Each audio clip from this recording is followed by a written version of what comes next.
Lovely to be with you as always, and everyone. I'm looking at gallery views so I can see many beautiful faces in the boxes. It's really good to be together. So we have arrived. I want to talk about our weekly Torah portion a little bit, and then give a practice based on it, because it's a very pivotal Torah portion. We've arrived really at a turning point in the narrative of the Torah in this week's portion. It's called Bahalotecha. And the truth is that the pivot happens in the middle of the parsha, in the middle of the portion itself, because it starts off very well. It starts off talking about lovely things like lighting the menorah, the candelabra in the tabernacle, in the Mishkan, and it talks about the inauguration or the dedication of the Levites, the beginning of the holy work of connecting the people to the divine source that the Levites do. And also talks about a second Passover, which is a beautiful opportunity that people who didn't have the first Passover for whatever reason get a second chance, and we all get a second chance. It's just one good thing after another and you may be able to relate to this from your own life experience. There's an awkward conversation between a son-in-law and a father-in-law. And of course, you may or may not have a son-in-law or father-in-law in your life, but you can add the appropriate relative for whoever it is that you have ever had an awkward conversation with. I'm sure it's happened to all of us at some point in our lives. But this awkward conversation between Moses and his father-in-law, Yitro, turns the whole portion, and actually really turns the whole story really of this whole book that we're in, the book of Numbers, the book of Bamidbar, this whole story where in the beginning of our book and until this point, it seems like the plan is going to work. And the plan is for the people to march en masse from Mount Sinai to the promised land. And it's just a matter of days. And that is what everyone seems to be expecting. And that is the plan, and that's what's happening. And they have their proverbial spiritual GPS, and it's all going great. And then the father-in-law, as only father-in-laws can do. And I'm not saying this about my father-in-law, but again, insert your own awkward relative. He throws a real spanner, a real wrench in the works, because he turns around after everything that's happened, the miracles, giving of the Torah, Mount Sinai, and everything. He turns around and says, "You know what? I'm leaving." And Moses seems abandoned. He begs him to stay, and it doesn't seem to work. And it's so shocking that the commentators actually don't even agree what happens in the end, because it's an inconclusive conversation, as many of our conversations are when they're awkward. It's not actually clear from the Torah what Jethro decides in the end. But what is clear is that Moses feels abandoned and he can't believe it. And even our commentators on the Torah can't believe that he would really leave. So some of them say, no, he must have stayed in the end, even though the Torah doesn't really say he does. So what I'm suggesting we practice with in this turning point is when things arise that are uncomfortable, when things arise that are not so easy to hold, because what happens next after this conversation with Yitro is the people start complaining, because when things arise that they're not comfortable with, they reveal that they don't really have the capacity to hold them and to soothe themselves and to parent themselves. And actually, I'm using that vocabulary very advisedly in connection to our Parsha, because the language of raising children, of nursing people, and of raising them is used explicitly in our Parsha. At one point, Moses turns around to God and says, "Why are you doing this to me? Why did you give me this terrible burden of this people to carry? Did I give birth to them? That I have to give them milk from my breast?" Right? It's an unbelievable image that Moses is evoking in connection to the people. So brings up for me this idea that those people, unfortunately, they were not yet ready to learn a lesson of how to soothe and hold and parent the difficult stuff that was coming up for themselves. And that's why they were acting out. And in the end, that generation was not ready to reach the promised land. It was the next generation that was able to do that. So in our practice today, I'll guide us into it. It'll be a basic practice of trying to maintain attention and anchor that we choose to be a safe object for ourselves. I want us to pay special attention to what happens when things arise that are not so easy. Can we soothe and hold and parent ourselves through it with that wise inner parent or inner caretaker voice? And you can use whatever language, whatever imagery works for you to do that. Talking to yourself as if you're a small child, soothing yourself that way, imagining yourself as if you're a baby, whatever works for you. So let's begin. Let's bring our attention inside. If you meditate regularly and you have an anchor for your attention that works for you, when you're ready, bring your attention to it. And if you're not sure what to use, something safe, often a safe place in the body, doesn't bring up too much difficulty, is good to use. But if the body is not available, then it could be what you hear, it could be what you can visualize, it could even be a mantra you say quietly to yourself. When you're ready, bring your attention to the object you've chosen, to your anchor for your attention.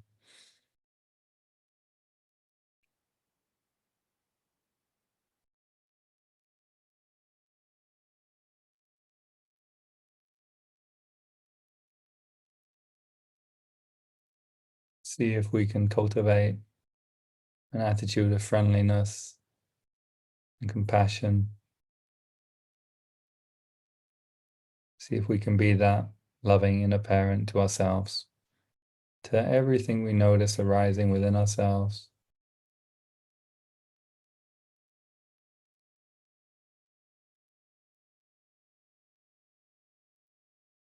Of course, our attention is bound to wander from the object we've chosen.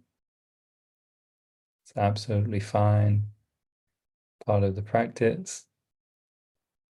When it does, when we notice that it's happened, can we bring it back to the object, back to the anchor, in the kindest possible way?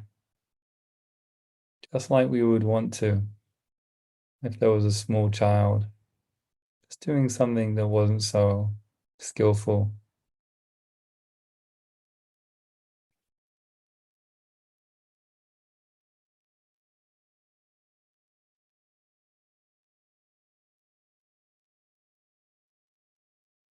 And let's sit with this intention, trying to be that kind and skillful inner parent to ourselves. We'll sit now in silence.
And let's gradually bring this round of practice to a close, slowly in your own time. And I'll hand over to Rabbi Mark.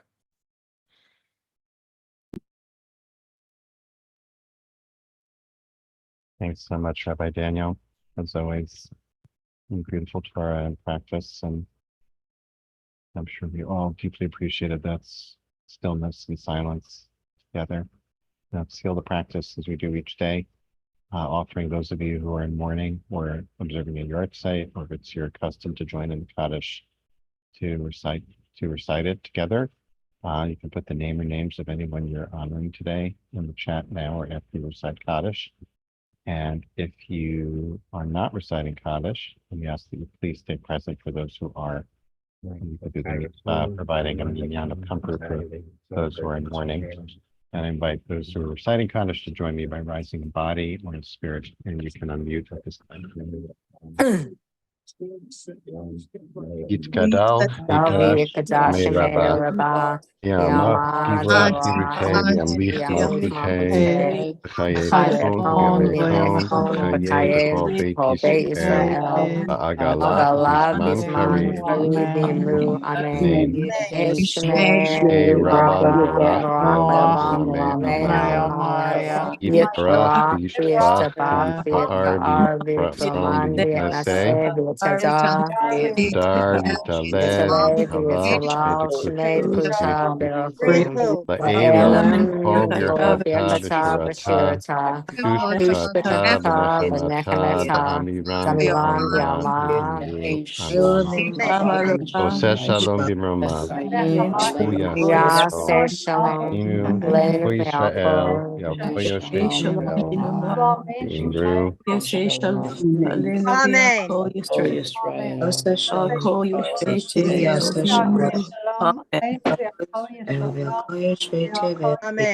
Amen. Amen.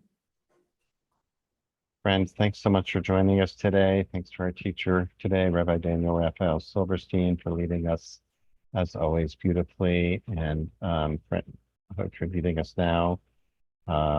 Putting in the chat our teachers for the remainder of this week. Tomorrow will be led by Rabbi Susan Leiter. Thursday, our friend Yiska Smith, who I had the blessing to spend a little bit of Shabbat with and meditate with Yiska in New York on Shabbat, which was wonderful.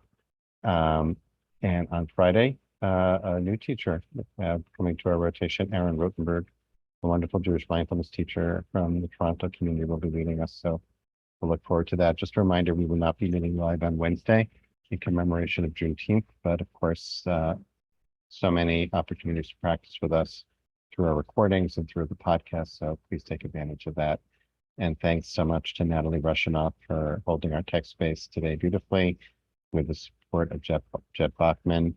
And as always, you're welcome to stay on for a conversation with our teacher today. And if you're leaving us now, we hope to see you tomorrow. We hope you stay safe and well. I'll bring in Rabbi Daniel. And if you have a question you'd like to put to him, please put it in the chat and preface it by writing question in all caps, and I'll try to keep an eye on that and share the question with him. Beautiful, Daniel. Thank you so much. It's quite a parsha, and it's interesting because now that we're on this side of Shavuot, and now where things are kind of synced up in the holiday season and the Torah cycle, that now we're getting ready to leave Sinai, we're leaving Sinai. And so what you did with the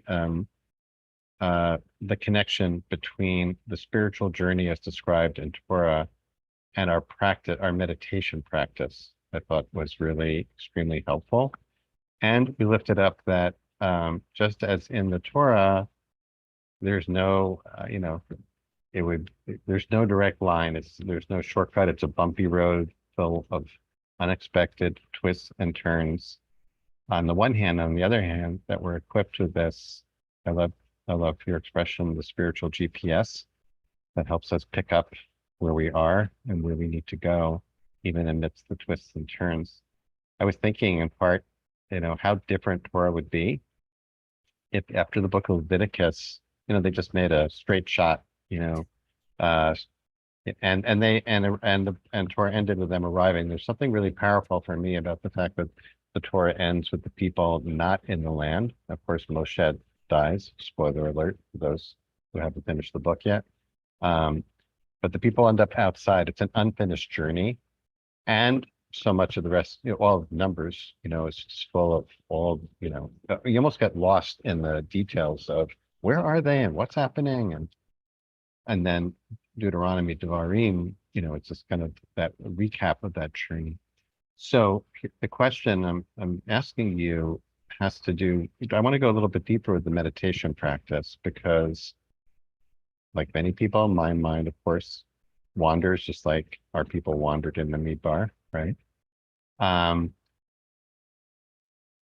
And what your teaching brought home to me was that there's a piece of me that is expecting to get somewhere. I'm expecting, all of this is so I will get somewhere. And it brings up the cliche that the journey is, the destination is not the destination. The journey itself is the destination. And that's what I found myself noticing when I started thinking about, all right, how long is this meditation going to be? And what do I hope to get from this? And then what's after this? I said, oh no, that's not the point. Not the point at all.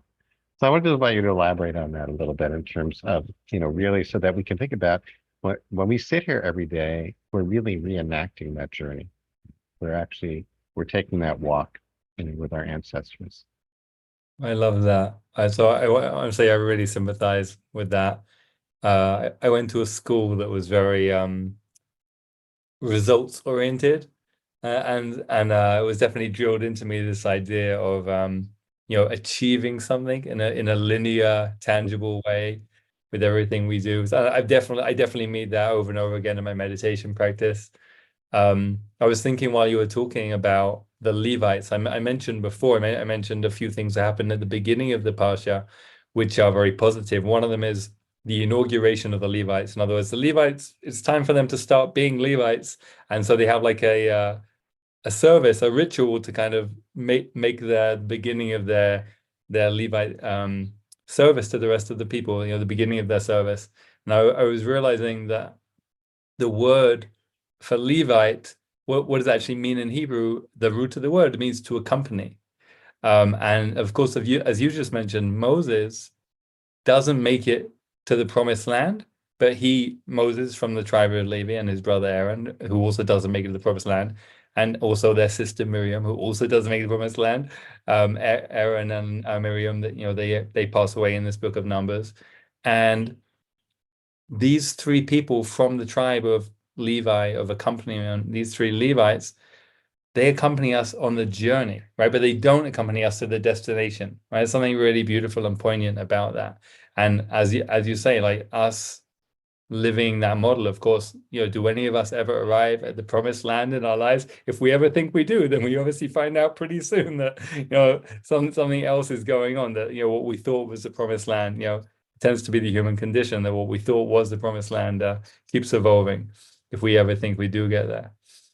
So we're on that journey. And actually, the Baal Shem Tovs really spoke directly to this. First of all, I really learned from him this idea that we have the whole Torah going on inside us. He says all the characters and all the stories in the Torah are going on inside us. We have all these different parts of us where it's all happening. And also the idea that you, Rabbi Mark, articulated so well of how it's not a one-shot deal. How it's just constant practice over and over again, non-linear, and how so patience and persistence is a really essential thing we have to cultivate. Mm-hmm. I just kind of keep lifting that up because I don't know if people necessarily notice that, but it's so core to our tradition as described by the sacred text that on the one hand there is a destination, right? And it's true in terms of the Jewish understanding of history that there's a destination, there's a direction towards Yemot HaMashiach, in the days of the Messiah, Messianic times. We're headed towards that, and we're meant to be acting towards that. There is a linear time. It is linear, and there's this other dimension. So maybe we could take this a little bit deeper too, because sometimes, if I'm ever asked to describe Judaism on one foot, I usually wind up going to this place of of describing the Jewish outlook as being having bifocals, progressive bifocals. I happen to have progressive lenses. I don't know about you, probably not yet, but that through one lens is the Shabbat lens, which is the dimension that is without time and space. Right? There is no directionality in Shabbat. It's really what we're doing, what we just did. We immersed in Shabbat mind and consciousness, and we're actually not going anywhere there when we're in Shabbat, right? We're not going anywhere. We're not counting the hours until Havdalah. I mean, we might be, but we're not. That's not the idea, right? We're not counting down towards Havdalah. We're just sort of like in a timeless mode. And then but most of the time, 6 days, 6 out of 7 days, we're in linear time. We're in history. There's past, present, and future, and we're supposed to work towards, making things better in some way. So I just wanted to bring that up to see how that lands with you, and that in terms of what you're teaching today, that I think I'll speak for myself. I, for one, by myself, my default setting is that linear 6 days a week setting. The Shabbat setting is counterintuitive, or maybe that's just not part of wasn't ingrained in me, right? And it's like you're saying, like your schooling, right? Me too. Same thing. Achievement, one grade to the next grade, one school to the next school, school to degree to graduation, et cetera, et cetera. There's one thing leads to the next, and that's true. But that's our prime, we've spent so much time in that, it's hard to access this other mode of, oh, let's enjoy the ride. Station by station, here we are. Now we're here. Now we're here. Now I'm here. So how about that? How about Shabbat? How can we bring this kind of Shabbat consciousness into it as well, do you think? Yeah, thank you for that. Reminds me, the last retreat I sat was with Stephen Folder, who founded Tovana, which is a wonderful Vipassana insight organization here in Israel. Really amazing people doing great work. And he said to me as guidance for the retreat, he said, make time for the timeless. It's like we have to carve it out in time. Like we all have, everyone here, I'm looking at a gallery view again, I see all the beautiful faces in the boxes. Everyone here has different things pulling on you in different directions, different responsibilities. But within that, to make time for, as Rabbi Mark said, something that seems to transcend that. And we've talked about this actually before. I remember you mentioning it and me mentioning it to you, that Rabbi Nachman of Breslov says explicitly, we have to draw the spirit of Shabbat into the weekdays. That's actually kind of the point of it. I think he's getting it from the Zohar, if I remember rightly, because if Shabbat was in a kind of airlock, vacuum sealed unit where it didn't influence the rest of our lives, it wouldn't actually be doing that much for us. There's meant to be a flow. We're meant to be able to have that moment on Thursday morning when we're really stressed, when we remember what Shabbat is like, and that helps us, that supports us, and gives us a resource to draw upon. So I find one way I tap into that in practices like this is a symbol of that consciousness for me is the temple or the Mishkan, as a space that represents that consciousness, that kind of shines that consciousness out. We can access that way. Let me squeeze in Lori's question, because I also would love to end with an opportunity for you to share some wrap as we have come to love when you're teaching us. So Lori has a question about God's expectation of Moses. How long must he remain in mental and spiritual pain in a parental feel for his people? Let's get that question right. Lori, I want to make sure we get this right. How long must he remain in mental and spiritual pain in a parental feel for his people? I take that to mean that he's playing this kind of parental role in shepherding the people, right? And it's not easy. And must he do this until he's completely at peace with everything, or just until he feels compassion to his limit? How long and how much should we push ourselves at any one time experience, expecting ourselves to become worthy of entering the promised land, whatever that is us personally, versus saying, okay, not ready, let's just keep journeying until I feel ready and worthy? I realize it's a bit of an out there question. I don't know, but that's a great question. It's a great question. Beautiful. It's a great question. I want to sit with that for a minute. You know, I read it as you were reading, I read it through, and I was very touched in my heart by the poignancy of the question because, of course, Moses, our greatest ever leader and prophet, doesn't achieve what seems to be like the thing he really wants. Mhm. And maybe that's why the Torah is so like one of the many reasons it's a great example of why the Torah is so helpful for us because it's so realistic. You know, the Torah is not about happy beginnings, middles, or ends. Like there's occasional flashes of okayness in between a lot of reality, and reality is really hard. And Moses doesn't get what he wants, and he begs for it. And you know, that the sages say that he begs in hundreds of different ways for it at one point. But he is just like all of us. He's just on this journey, and we do the best we can. And maybe, you know, maybe we get somewhere that we never thought of by trying to get somewhere else where we thought we were already trying to get. But no, you know, I think there's something very beautiful and human about that. Yeah. If I can tack on two quick things to that, I think it's a beautiful answer. On the one hand, I think also one of the lessons I get from the story is that Moses is carrying this illusion that he needs to, that he also has this illusion that getting to the land is the whole point. And that, like you're sort of alluding that there's a lot of Jewish legends, midrashim, about him arguing and bargaining. Please, please, just let me get there, right? But there's a part of him that comes to learn, oh, it's not important at all for him to get there. It's just important for him to play his role, and his role is to help the people get there. It's very eerily similar to Martin Luther King's final speech the night before he's assassinated, where King says he's been to the mountaintop and he's seen the promised land. And he, it's just like, it's unbelievable. It's an unbelievable talk by King where he said, and I'm totally at peace with that. I'm not going to get there with you. I know I won't get there. And that doesn't matter to me now because I know you'll get there. And his role is getting them there. So that's one piece. And the other thing is that he realizes he has the sense that he has to carry the people all the time. It's like this burden, right? He has to carry the people. It's all on him. And little by little, he realizes, oh, if it were all on me, then when I'm gone, this would be impossible. Like, what would happen, right? But actually, he winds up, again, spoiler alert, at the end of Torah, and Nitzavim Vayelech, saying, you don't need somebody like you don't need a superhero to climb the mountain or go across the ocean. It's actually in you and every one of you. You have everything you need within you. It's really an amazing translation where it's almost like a light bulb goes off. He says, oh, I didn't have to be carrying them. They all are capable of this. It's a beautiful insight, but that's later in Torah. All right.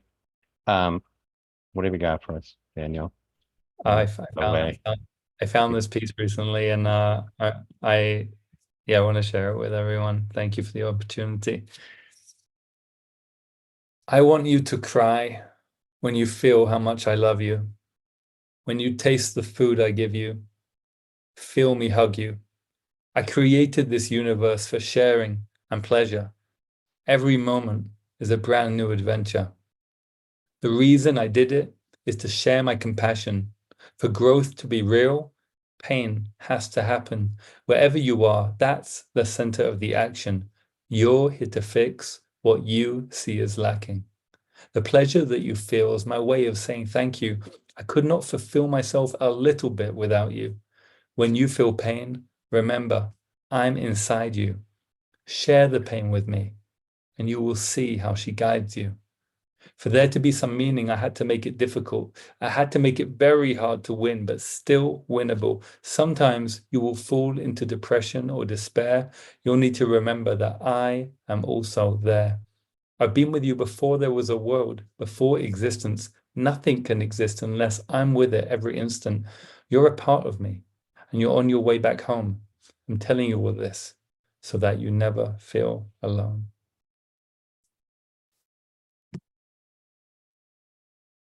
Wow, that was perfect. That was perfect, Brandon. Thank you so much. Always blessing to be with you, and on behalf of everyone here who's Arts outside of Israel, I want to send you our collective love and support, of course, and strength. And it's just so good to have this connection. with you, and deep bows for your teaching and for what you just shared with us. Thanks to Natalie for holding our space, and to each of you for being here to hold the space for us to practice together, and look forward to seeing you tomorrow for practice with Rabbi Susan Leiter. Many blessings, everyone. Shabbat Thank Tov, everyone.